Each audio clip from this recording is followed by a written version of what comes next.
The man I loved married another woman, and I had spent years trying to forget him. Then we woke up trapped inside the same mansion. Neither of us remembered how we got there. The first note we found said, "Finish the love story you abandoned." I found it taped inside a door I could not open. 8 words. No name. No explanation. Just a piece of paper that smelled old. The handwriting did not belong to either of us. I read it twice. Then I looked at Dennis Reed. He was standing 3 feet away from me. Something in my chest pulled tight, the way it always did when he stood close enough to see clearly. He was reading the note too. His jaw was set. His eyes were careful. He looked exactly the way he always looked when he was holding something in instead of letting it out. I knew that look.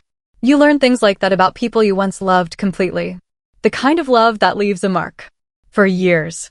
He had been married for almost 4 years. And here we were, locked inside a mansion neither of us remembered entering. A note was telling us to finish something we had both walked away from. I wanted to say it wasn't my fault. I wanted to say he was the one who moved on first. He found someone else. He stood at an altar and made promises to a woman who wasn't me. All of that was true. But another thing was also true. A thing I had spent 4 years refusing to say out loud. I pushed him away first. I stood in a parking lot on a rainy night. He told me he loved me. I told him I needed more time. He waited 3 months. Then he stopped waiting. And I spent every year after that telling myself it was entirely his fault. The note said, "Finish the love story you abandoned." Not the love story he abandoned. Not the love story I abandoned. The love story we abandoned. 8 words. They were already the most honest thing either of us had said about what happened between us in 4 years. Somewhere down the hall, a second door clicked shut. It wasn't open. It was locked. It sounded like a lock deciding something on its own. "Elena," Dennis said quietly. My name still cost him something to say. "I don't think this house is going to let us leave until we do what it's asking." To understand how we ended up here, in a locked house with no memory of the drive, you have to go back 3 days. Back to a phone call I almost didn't answer. I built my whole life around one idea. Some doors are better left closed. I own a flower shop 3 blocks from the harbor. It has a bell over the door and buckets of pink flowers that make strangers stop walking. I have regulars. I have a routine. For 4 years, I had one careful habit. I did not think about a man named Dennis Reed. That habit worked the way most careful habits work. It worked until it didn't. My grandmother's lawyer called me on a Tuesday. "Her estate is finally settling," he said. "There's a reading." She left clear instructions. "She wants you there in person. The old house. This Friday night." I had not been back to that house since the funeral. I almost said no. I said yes instead. Some part of me, the part one never fully trust, wanted one more reason to stand in a place that still smelled like her rosewater. I remember arriving. I remember the porch light. I remember the heavy door. I remember a glass of tea. Someone told me it would help with the long drive. I do not remember anything after that. The next thing I knew, I was standing in a locked hallway with Dennis Reed, reading 8 words that were about to change both of our lives. The mansion was quiet. Too quiet. The kind of quiet that makes you aware of your own breathing. The floorboards beneath my feet were old oak, worn smooth by decades of footsteps. I had walked these halls as a child. I had hidden in the closets during family gatherings. I had sat in the kitchen and watched my grandmother bake bread that smelled like heaven. But this place felt different now. It felt like it was watching us, waiting for us to figure something out. The note in my hand was warm, like it had been held recently. But the dust on the doorframe told me no one had been here in weeks. I turned the paper over. Nothing on the back. Just those 8 words, written in ink that looked like it had been there for years. "Finish the love story you abandoned." Who wrote this? I asked, even though I already knew the answer wouldn't be simple. Dennis shook his head. "I don't know. But I think we're about to find out." The mansion was my grandmother's. I recognized it slowly, the way you recognize your own childhood. Not all at once. In small pieces. The staircase rail was worn smooth in the same spot it always was. The grandfather clock still ran 4 minutes fast. A painting of a woman I did not remember hung in the front hall. Her eyes were painted the exact color of my grandmother's eyes. The clock ticked. The sound was steady, familiar, almost comforting. But it didn't match the silence that pressed in from every corner of the house. It felt like the building itself was holding its breath. "You've been here before," Dennis said. It wasn't really a question. It's my grandmother's house. Was. She died 8 months ago. I ran my fingers along the rail. The wood was smooth from years of hands just like mine. I haven't been back since the funeral. Why not? Because it hurts. The words came out before I could stop them. I hadn't meant to say that. I hadn't meant to admit anything. But something about this house, about being trapped here with him, was making honesty feel less dangerous than usual. Dennis nodded slowly. He understood. He always understood. That was part of the problem. We searched the ground floor together. That's what you do when the other choice is standing still, thinking too hard about being locked in a house with the one person you've spent 4 years failing to stop loving. Every door we tried was sealed shut. Except for the ones we weren't supposed to try, it seemed. Taped beside the third locked door was a small typed card. Rule 1. Some rooms will not open until you have earned them. Do not force what isn't ready. Earned them how? Dennis asked. He wasn't really asking me. He was asking the house. The house didn't answer. But the grandfather clock chimed for minutes fast, exactly like always. And somewhere upstairs, a door that had been locked when we arrived clicked softly open. We found part of the answer in the study. A leather folder sat on the desk. My grandmother's handwriting covered the front, for Elena and Dennis, when you're finally both brave enough to read it. Neither of us opened it yet. Something told me it would cost us something to look inside too soon. Instead, I found something worse. A photograph was tucked into the folder's edge. My grandmother, younger than I had ever seen her, stood beside a man who was not my grandfather. They were laughing. She was wearing a dress I had never seen in any of her old photos. He had his arm around her shoulder like he belonged there. Behind them, pinned to a corkboard, was a second photo. Dennis and I, 7 years ago, at a dinner my grandmother had insisted on hosting. I remembered that night. She had been so insistent. So happy. She had told me she had a feeling about this one. She's the reason we met, I said slowly. I always thought it was a coincidence. Her friend's nephew. That's what she told me. Dennis went still. My aunt told me the same thing. Her friend's granddaughter. She had orchestrated everything. The dinner. The seating arrangement. The way we ended up talking for hours after everyone else had left. My grandmother had played matchmaker with a patience I never fully appreciated until this moment. The hallway clock struck the hour, for minutes fast, exactly like always. Somewhere above us, a door that had been locked when we arrived clicked softly open. It was the first invitation the house had given us. Neither of us was sure we wanted to accept it. But we didn't have a choice. Not really. The front door was still sealed. The windows were barred from the outside. And the note in my pocket felt heavier with every passing minute. The unlocked door led to a narrow staircase. The staircase led to a room neither of us was ready for. It was a diner booth. A whole booth, red seats, and shiny metal trim, built to look exactly like our old corner table at Malone's. That was the place we used to go every Sunday morning, back when we were the kind of people who had Sunday mornings together. Someone had rebuilt it perfectly. There was even a water ring on the table, right where I always set my coffee without a coaster. The red vinyl was worn in the same spots ours had been.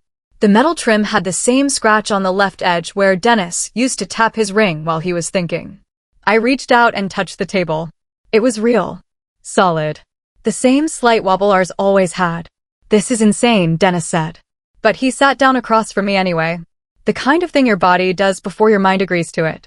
His hands settled on the table in the exact same position they used to. Left hand flat. Right hand slightly curled. I had spent so many hours memorizing those hands. The way they moved when he talked. The way they held a coffee cup. The way they reached for me in the dark. I thought about this booth, I admitted quietly. More than I should have. So did I. His voice was rough. I drove past Malone's once. After the wedding. I sat in the parking lot for an hour. I couldn't make myself go inside. Why not?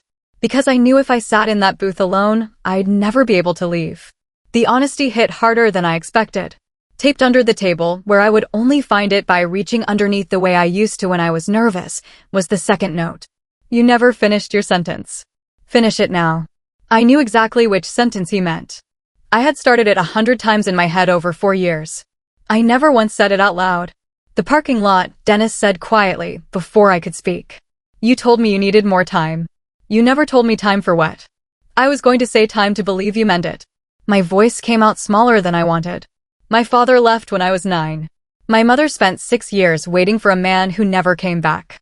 I didn't need more time to fall in love with you, Dennis. I already had. I needed time to believe loving someone didn't automatically mean losing them. He didn't answer right away. When he finally spoke, his voice had an edge I didn't recognize. I waited 3 months, Elena. Every week that passed, I told myself you'd come back when you were ready. Then Whitney. He stopped himself. You don't have to explain your wife to me. I think the house disagrees. He nodded at the wall behind me. A third note had appeared there, just in the last few minutes, though neither of us had seen a hand place it. You cannot finish an old story while lying about the one you're living now. Dennis closed his eyes. Whitney and I haven't been happy in over a year. I never told anyone that. I'm not sure I ever fully admitted it to myself. The booth seat creaked as he shifted.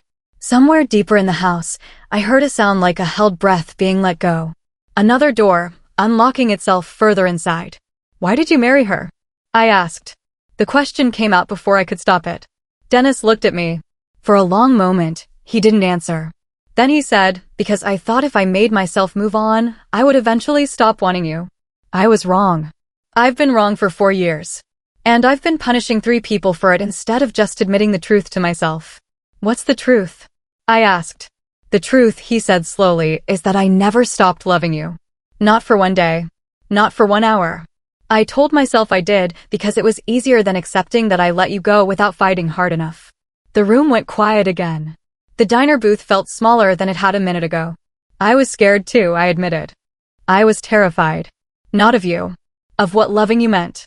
It meant I had something to lose. And I've lost so much already. I know. Dennis reached across the table. His fingers touched mine. Just barely. Like he was asking permission. I know about your father. I know about your mother. I know why you're scared. I was scared too. I still am. But I'd rather be scared with you than safe with anyone else. We found the letters in the library. A whole drawer of them, tied with the same faded ribbon my grandmother used on everything she thought was precious. They were written to her decades ago in handwriting I didn't know. I read the first one standing up. I couldn't make myself sit down. My dearest Margaret, you asked me to wait, and I understand why. But it breaks something in me every time you ask for more time and I give it, until one day there is no more of me left to give. She had someone. Before my grandfather. Someone she loved and pushed away. Just like you did to me, Dennis said. Not cruel. Just true. I turned on him then, because being angry was easier than sitting inside that truth. You're the one who got married, Dennis. You stood in front of 100 people and made a promise. Don't act like I'm the only one who walked away from something. I'm not. His voice cracked, just slightly. I've spent 3 years lying to a woman who deserves better than being someone's second choice. I know exactly what I did. I live with it every day. The honesty hit harder than the anger had. I sat down across from him at the library table. The letters sat between us like evidence in a trial neither of us wanted to face. Why would she do this? I asked. Lock us in here. Make us relive this. Maybe, Dennis said slowly, reaching for the last letter in the drawer, because she spent 40 years wishing she'd finished her own story. She couldn't watch us make the same mistake without trying to stop it. He unfolded the final letter. It wasn't from the mystery man. It was written to us. In my grandmother's handwriting, dated 3 weeks before she died. If you are reading this, the plan worked and I am probably gone. I am sorry for the trick, but not for the reason behind it. There is one more room. You are not ready for it yet. You will know when you are. Behind us, without either of us touching it, the library door swung shut with a soft, final click. She planned this, I said. She planned all of this before she died. She knew we would need it, Dennis said. She knew we would never do this on our own. I thought about my grandmother's face the last time I saw her. She had been weak, thin, barely able to speak above a whisper. But her eyes had been sharp. She had held my hand and said, "Don't let fear make your decisions for you." I did that once. I spent the rest of my life regretting it. I hadn't understood what she meant. Now I did. She was talking about herself, I said slowly. The man in the letters. She let him go because she was scared. And she never stopped wondering what would have happened if she had been braver. Dennis nodded. She didn't want the same thing to happen to us. We sat in silence for a long moment. The letters lay between us, 40 years of regret bound in faded ribbon. I reached out and touched one of them. The paper was soft, worn thin by years of handling. She read these over and over, I said. She kept them for decades. She never threw them away. Because she never stopped loving him, Dennis said. Even after she married your grandfather. Even after she had children and grandchildren. She never stopped wondering. I looked at him. Is that what's going to happen to us? 40 years of wondering. It doesn't have to, he said. That's the whole point. That's why she did this. The library door didn't open. But somewhere above us, I heard a door swing open on its own. The final room was waiting. The power went out at exactly 9 o'clock. In the dark, with only the storm outside for light, Dennis told me the truth I think the house had been waiting for. I think Whitney knows we're here. I went cold. What? She must have helped plan this. Not the trapping part. But months ago, she found letters I wrote to you and never sent. He let out a breath. She didn't get angry. She got quiet. The way she gets when she's already made a decision and is just waiting for the right moment to say it. She told me she couldn't stay married to a man who is grieving a woman who is still alive. She said that. Almost word for word. Lightning flashed and lit up his face. I saw how tired he really was. Not tired of me. Not tired of this house. Tired of holding two truths at once for years. Your grandmother reached out to Whitney before she died, Dennis said. She showed Whitney the letters I wrote to you and never sent. Whitney read every single one. She realized then what I had been too scared to admit. I had never stopped loving you. That realization hurt her. But Whitney was not a bitter person. She sat with that hurt. She made a decision. She decided she deserved better than being someone's safest choice. So she probably agreed to help your grandmother. To give me the closure I needed to finally move on. She believed that if I could finish my story with you honestly, I could finally be free. And if I was free, she could finally be free too. I didn't know if I should be furious or grateful. She filed the paperwork 2 days ago. She told me she did it because she deserves a marriage where she's somebody's whole answer, not somebody's safest choice. I looked at him. She's not the villain here, I said slowly. No, Dennis agreed. I think I might be. I think I've been for a long time. I let both of you carry a decision I was too scared to make myself. The storm cracked again. Rain hammered against the windows. The old house groaned like it was alive. I should have fought harder, Dennis said. When you said you needed time, I should have stayed. I should have been patient. I should have proven to you that I wasn't going anywhere. And instead you left.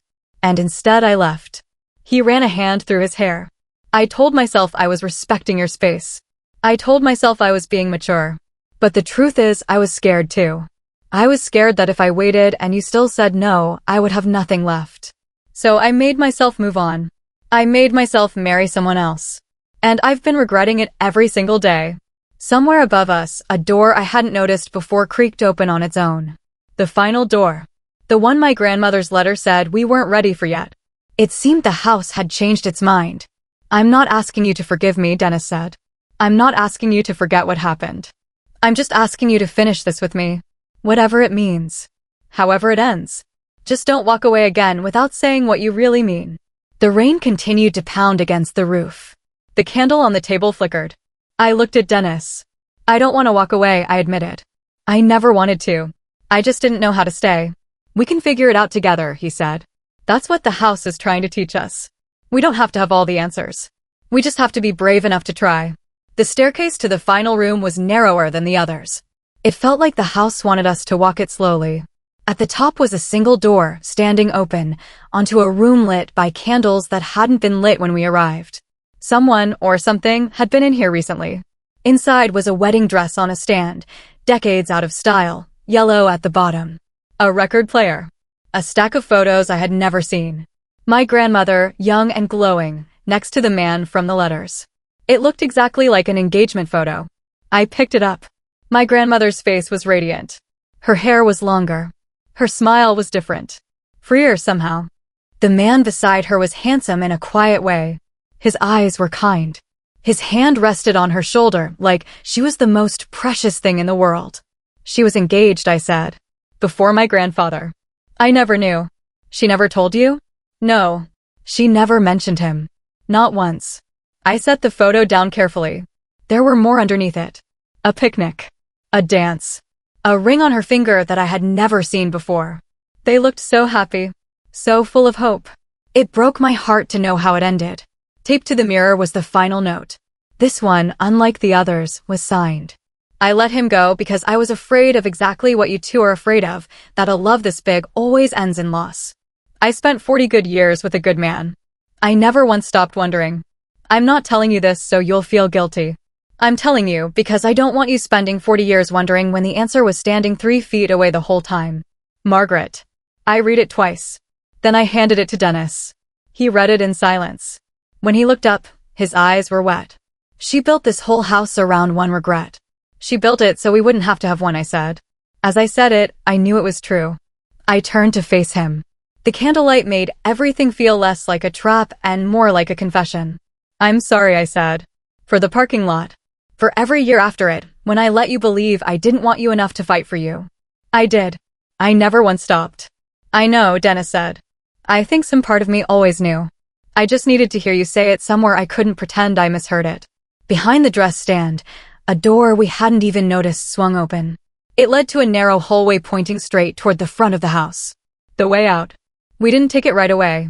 If we walk out that door, I said, you go home to a wife who already knows everything. I go back to a flower shop and a life I've spent 4 years pretending was enough.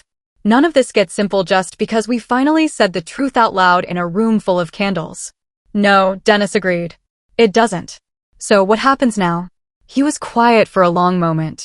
He turned the ring on his left hand, the same way I remembered him doing when he was working through something too big to say fast.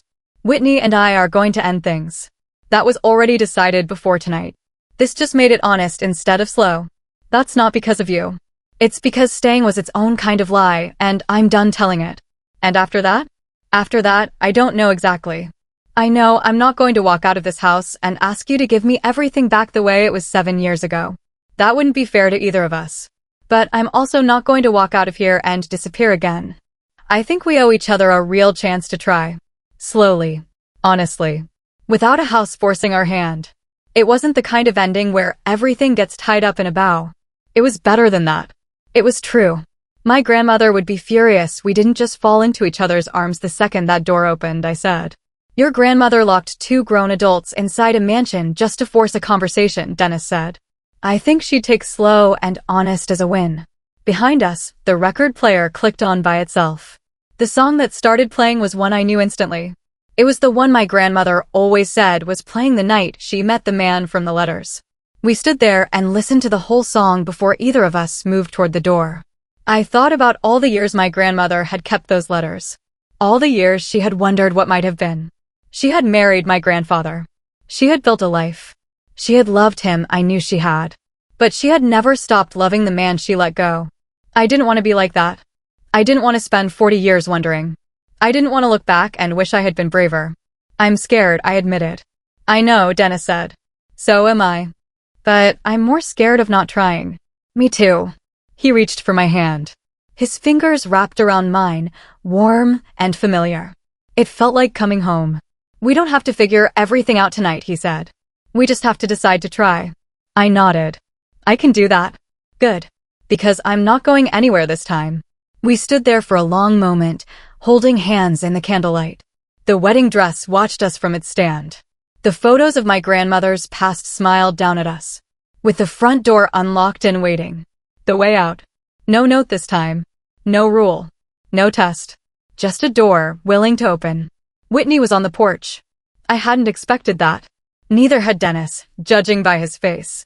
She looked calm, the way people look calm when they've had a long time to prepare for one moment. The lawyer told me the house would let you out once you'd both said what needed saying. I wanted to be here when it did. Not to make it harder. Just so nobody had to hear this from anyone but me. Whitney, Dennis started. I'm not staying, she said gently, cutting him off. Not unkind. Just certain. I filed the paperwork 2 days ago, Dennis. Before any of this happened, I didn't do it to punish you. I did it because I deserve a marriage where I'm somebody's whole answer, not somebody's safest choice. She looked at me then. There was no anger in it, only a tired, clear honesty. I hope whatever this was, it was worth it. For both of you. I mean that. She left before either of us could find the right words. That was, I think, exactly the kindness she meant to give us. Dennis stood on the porch a long time after her car pulled away. I owe her more than an apology, he finally said. You'll have time to give her one, I said. That's the difference between now and 4 years ago. Nobody's disappearing this time. Not you. Not me. Behind us, the mansion's front door swung shut on its own. Not locked, I checked twice out of habit. Just closed. Finished with us, the way a book closes once the story inside it is actually done. What happens now? I asked. Dennis turned to look at me. The rain had stopped. The sky was clearing. Now we go home. Not together, not yet. But we go home and we figure out what comes next. Slowly. Honestly. The way we should have done 4 years ago. I nodded. I can do that. I know you can. He smiled. It was the first real smile I had seen on his face all night. I'll call you tomorrow, he said. Not because I have to. Because I want to. I'd like that. He walked me to my car. The engine started on the first try, which felt like a good sign. Before I drove away, he leaned in the window. Elena. Yeah, I'm glad we got trapped in that house. I laughed. It was the first real laugh I'd had in months. Me too. 3 months later, I was arranging flowers in the front window of my shop when Dennis walked in holding a folder I recognized right away. The same leather cover. My grandmother's handwriting on the front. For Elena and Dennis. The lawyer brought a second one, he said. In a safety deposit box. He said Margaret left instructions. This one shouldn't be opened until you'd both proven you meant what you said in that house. I set down the flowers and took it from him. My hands weren't quite steady. Inside was a single page. Not a note this time. A deed. To the mansion. Signed over, jointly, to both of our names, dated the week before she died. You'll need somewhere to build the story you didn't abandon this time, she wrote below it. Try not to lock each other in unless you mean it. Dennis laughed. A real laugh, the kind I hadn't heard from him in years. For a moment, the shop, the flowers, the late afternoon light through the window, all of it felt like something I had been circling back toward for a very long time without knowing it. Slow and honest, he said, echoing his own words back at me. That's still the deal. Slow and honest, I agreed. Outside, the harbor caught the last of the sun the way it always did at that hour. For the first time in 4 years, I didn't feel the old pull to look away from something just because it might, eventually, hurt to lose. Some doors, I had learned, stay locked only until you're finally brave enough to finish what's on the other side of them. So, what do we do with the mansion? I asked. I don't know yet. Dennis set the deed on the counter. Maybe we keep it. Maybe we fix it up. Maybe we use it as a place to remind ourselves what happens when you don't say the truth out loud. That's a lot of pressure for a building. It's a building with a lot of history. He reached for my hand. But we have time to figure it out. For the first time in years, we actually have time. I squeezed his fingers. We do. Where do you want to start? Right here, I said. Just like this. One day at a time. He smiled. It was warm and real and everything I had been afraid I would never see again. One day at a time, he agreed. Ending. We didn't get married that year, or the year after. We took the slow, unglamorous road my grandmother never got to take herself. Dinners. Arguments. The ordinary work of 2 people learning each other again, without a locked house forcing their hand. But every year, on the night we woke up trapped together with no memory of how we got there, we go back to that mansion. We open every door in it, one by one, just to prove to ourselves that we still can. The house is different now. Warmer. Brighter. We've filled it with new furniture and new memories. The wedding dress is gone, donated to a museum. The letters are framed and hanging in the library. My grandmother's engagement photo sits on the mantelpiece. She would have loved that. She would have loved that we finally figured it out. She would have loved that we didn't make the same mistake she did. Some love stories don't end. They just finally get finished. The mansion stands on the hill, watching over the harbor. The grandfather clock still runs 4 minutes fast. The front door is never locked anymore. And every year, on the same night, we walk through every room and remind ourselves of what we almost lost. I don't think about the parking lot anymore. I don't think about the 4 years we wasted. I think about the years we have left. I think about the mansion on the hill. I think about the man who walked down the aisle with me, not the first time, but the second. We didn't need a big ceremony. We didn't need 100 guests. We just needed each other. And a house that wouldn't let us give up. On the night of our 5th anniversary, Dennis and I sat in the library of the mansion. The rain was falling outside. The fire was crackling. The letters from my grandmother's mystery man were still framed on the wall. Do you ever wonder what happened to him? I asked. The man she loved? Dennis looked up from his book. I think about it sometimes. I think about what would have happened if they had been braver. She always said she didn't regret marrying my grandfather. She loved him. They had a good life. But she still wondered. She still wondered, I agreed. I leaned against his shoulder. The fire crackled. The rain continued to fall. We would have wondered too, I said. If we had walked away that night, we would have spent the rest of our lives wondering what might have been. I know. Dennis kissed the top of my head. That's why I'm glad we got trapped in that house. I laughed. You've said that before. I mean it every time. We sat in silence for a long moment.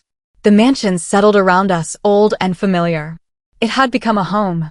No longer a trap. A home. I think she would be happy, I said. My grandmother. I think she would be happy that we ended up here.